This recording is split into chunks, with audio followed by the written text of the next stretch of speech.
मानने वाले लोग हैं, उनमें सबसे अभागे हम लोग हैं और हमसे भी ये पीड़ित परिवार है। आज राहुल की मम्मी के 6 टुकड़े पड़े हैं, दुनिया लक्ष्मी पूजा कर रही है एम्स मोर्चरी के अंदर। ऐसा तो मुगल काल के अंदर औरंगजेब ने भी इतना क्रूर मौत किसी को नहीं दी होगी। जिस तरह से उस गुलामुद्दीन नाम के कसाई ने इस बहन को काटा था, इसके टुकड़े किए थे, क्योंकि मामला पता नहीं क्या है, लेकिन कल जब हमें मालूम पड़ा भाई 27 तारीख को इन्होंने रिपोर्ट दायर करवा दी थी गुमशुदगी की। इसके बाद में पुलिस हो रही थी और जो राहुल के पिताजी है उन्होंने अपने स्तर पे पता किया टैक्सी वाले का। तब पुलिस ने जाकर उसको पकड़ा, वहाँ लेके गए तो बताया कोई जलालुद्दीन नाम का, सॉरी गुलामुद्दीन नाम का जो बंदा था वो सामने आया था, वो लेके गया और 10 फीट का खड्डा खोद रखा पहले से एडवांस में। और अनिता जी को वहाँ पे पता नहीं किस हाल में तड़पा तड़पा के मारा होगा। जो ग्राइंडर होता है, ग्राइंडर से काट काट के 6 टुकड़े किए। और उसके बाद में पुलिस को जब मालूम पड़ा टैक्सी ड्राइवर के मार्फत, तो पुलिस 3 दिन हो गए नींद में सो रही है। आज दिन तक अभी तक हत्यारा गिरफ्तार नहीं हुआ। तो दिन में हम लोगों को जैसे मालूम पड़ा, रात को एम्स हॉस्पिटल गए थे तो रात में बातचीत की, भाई सुबह धरना देंगे। सुबह गए तो एम्स के सारे गेट लॉक कर दिए प्रशासन ने अपने मार्फत। आज आपको पता होगा कमिश्नरेट के अंदर जब भी कोई ऐसी अप्रिय घटना हो जाती है, मर्डर हो जाता है, तो जो ईस्ट के अंदर घटना होती है उसको गांधी अस्पताल मोर्चरी में, और वेस्ट में होते हैं उसको एमडीएम हॉस्पिटल मोर्चरी में ले जाते हैं। लेकिन इसको जानबूझ के एम्स हॉस्पिटल की मोर्चरी के अंदर लेके गए ताकि वहाँ पे कंट्रोल में करके किसी को अंदर जाना नहीं दे, धरना खत्म करवा दे।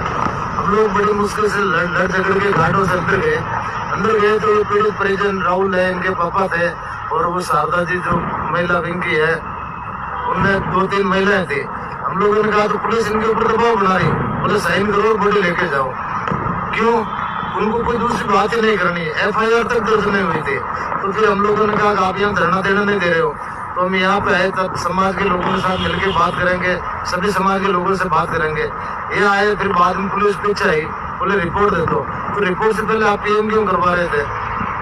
जब उनको एफआईआर दी, एफआईआर देने के बाद में शाम को आए, बोले बस इसका मौका मौन करवा दो। तो मौका मौन किस चीज का करवाए? मुलजिम गिरफ्तार नहीं हुआ, बोले केस कमजोर हो जाएगा, पोस्टमार्टम करवा दो, वो करवा दो। जब ग्राइंडर से हड्डियों को काटा, 1000 साल पुराना कंकाल होता है, उसको भी आप अगर डीएनए करोगे मालूम पड़ जाएगा। और इनके 6 टुकड़े किए हैं। तो हमारी तो यही मांग है, आरएलपी सुप्रीमो हनुमान जी बेनीवाल है, जिन्होंने कल रात को अपने चुनावी रैलियों से फ्री होकर 2 बजे फोन किया था। आज सुबह भी इनसे बात की थी, ट्वीट किया है, और ट्वीट करके इस गूंगी बहरी सरकार को चेताया है कि भाई अगर 24 घंटे के अंदर निस्तारण नहीं होता है तो मैं स्वयं वहाँ आऊँगा और पीड़ित परिजनों को न्याय दिलाऊंगा। अब हत्यारे चाहे कोई भी जाति के हो, कोई भी धर्म के हो, उनकी कोई जाति धर्म नहीं होती है। हमारा यही फर्ज बनता है कि भारतीय जनता पार्टी किसी भी नेता ने अभी ट्वीट नहीं किया। इतना जघन्य हत्याकांड शायद इस दशक का 10 साल के अंदर इतना जघन्य हत्याकांड नहीं हुआ। एक महिला का 6 टुकड़े करना और उसको 10 फीट जमीन के अंदर काटना। आज दीपावली के दिन दुनिया लक्ष्मी पूजा कर रहे हैं और ये पीड़ित परिजन यहाँ पे बैठे हैं, उनकी मम्मी मोर्चे के अंदर पड़ी है। तो हम लोगों ने बीजेपी के नेताओं से, जो कार्यकर्ता आए थे शाम को, कोई छोटे मोटे नेता होंगे, तो उनसे बात की, तो बोले हम भजनलाल जी से बात कर रहे हैं। उदयपुर के अंदर कन्हैयालाल हत्याकांड हुआ था, तो उसके अंदर कन्हैयालाल की गर्दन काटी गई थी, तो उसके 2 टुकड़े किए और इसके 6 टुकड़े किए। हमने कही उसकी तर्ज पे तो पूर्ववर्ती सरकार ने 1 करोड़ रुपये और 2 जनों को नौकरी दी, और अभी भारतीय जनता पार्टी की सरकार ने कि वो जो विद्यार्थी का पत्र हुआ था चाकूबाजी से, उसको लेकर सरकारी नौकरी भी दी और 50 लाख का मुआवजा दिया। तो हमने कहा उसी तर्ज पर 1 करोड़ रुपया और इनकी सरकारी नौकरी दो, लेकिन उससे पहले मुलजिम को गिरफ्तार करो। वहाँ पे जैसे हिंदू मुस्लिम का मामला हुआ, जयपुर में बुलडोजर चला दिया, उदयपुर में बुलडोजर चला दिया, तो यहाँ पे इनके बुलडोजर थम क्यों गए? थम इसलिए गए हैं क्योंकि इसके अंदर ये बहुत बड़ा मामला है। ये जो गुलामुद्दीन था, ये तो सिर्फ एक सिपाही किलर था, इसको तो शायद मोहरा बनाया है कि लोग आपस में हिंदू मुसलमान के चक्कर में उड़ जाए। इसके पीछे बहुत बड़े मुर्गे हैं, बहुत बड़े मछलियां हैं, जो जहाँ होगी तो पकड़ में आएगी। तो एक सरकारपुरा के अंदर 1000-1500 करोड़ की नामचीन प्रॉपर्टी व्यवसायी है।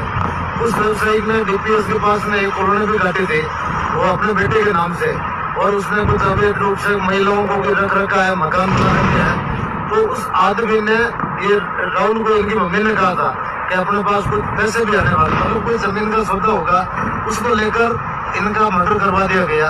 अब मर्डर करने के बाद में तो ऐसे तो है, ऐसे तो कुछ पता है कि मेरे मंत्री है, केंद्रीय मंत्री है, सोगोत्री है, तो मेरा कुछ बिगड़ने वाला है नहीं। तो सोना तो हमने यही मांग की थी, पहले इसको सस्पेंड करो और जो जांच है किसी IPS अधिकारी से करवाओ, क्योंकि छोटे मोटे ऐसे चले उनकी क्या औकात होती है।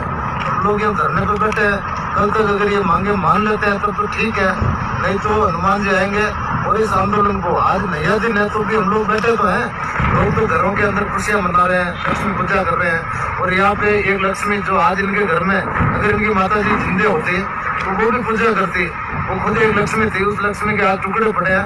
तो हम लोग सभी भाई लोग यहाँ बैठे हैं और इस दुख की घड़ी के अंदर परिवार के साथ है। और कल तक अगर नहीं हुआ तो हो सके परसों हमें जोधपुर बंद करना पड़े, सड़कों पर उतरना पड़े। और विपक्ष है वो भी मरी पड़ी है, इतने सारे नाबालिग बच्चों के साथ गैंगरेप हो गए, रेप हो गए, लेकिन कोई कुछ नहीं बोल रहा है। पूरा शहर एकदम चेर निद्रा के अंदर कुंभकर्ण नींद में सो रहा है। हमने तो जो तेजू थाने के अंदर अभी 15 दिन पहले एक मूक बगे छात्रा के साथ रेप का मामला हुआ था, उसको गर्भवती कर दिया। तो वहाँ पे अपनी जाति के चाहे विपक्ष के हो चाहे सत्ता पक्ष के हो, सारे नेता पहुंच गए, धरने प्रदर्शन कर दिए। और आज यहाँ पे कोई ट्वीट करने को तैयार नहीं है, क्योंकि जाति राजनीति से इतनी ज्यादा हैवी हो चुकी है कि नेता जीतने से पहले बातें करता है और जीतने के बाद में कोई ट्वीट नहीं करता है। सिर्फ एक हनुमान बेनीवाल है जो चाहे किसी जाति का हो, अगले ने इतना कह दिया नेताजी ने कि भाई चुनाव छोड़कर मैं इस परिवार को न्याय दिलाने आऊंगा। तो हमारी आखिरी उम्मीद तो हनुमान जी ही, हम लोग बैठे हैं और कल के दिन में पूरे हिंदू समाज के लोगों को, हमें मजबूर नहीं आते थे, मंदिर के अंदर बैठना पड़ रहा है क्योंकि दूसरी कोई जगह है नहीं। तो कल सब बैठ के बात करेंगे और उसके बाद में आगे का निर्णय लिया जाएगा।